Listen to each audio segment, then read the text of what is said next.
नमस्कार। जी हाँ दोस्तों, खेसारी लाल यादव जी का फ़ैन होंगे तो हो जाइए तैयार, क्योंकि आप लोग के लिए खेसारी लाल यादव जी लेके आ रहे हैं काफ़ी ब्लास्ट लेवल के गाने। इस गाने का नाम है तोहर गाल गुल गुल। जी हाँ दोस्तों, इस गाने को खेसारी लाल यादव जी ने गाया है। दोस्तों बता दूँ, ये जो फिल्म का गाना है लाड लट्टू पिक्चर का गाना है, जो कि काफ़ी बेहतरीन गाना है। और ये गाना आप लोग को कल सुबह में सुनने को मिलेगा एंटरटेनमेंट के रंगीला यूट्यूब चैनल के द्वारा। काफ़ी ब्लास्ट लेवल का गाना है।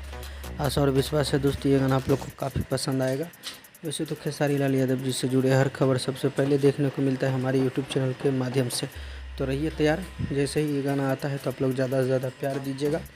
और एंटरटेनमेंट रंगीला सारा सुबह में।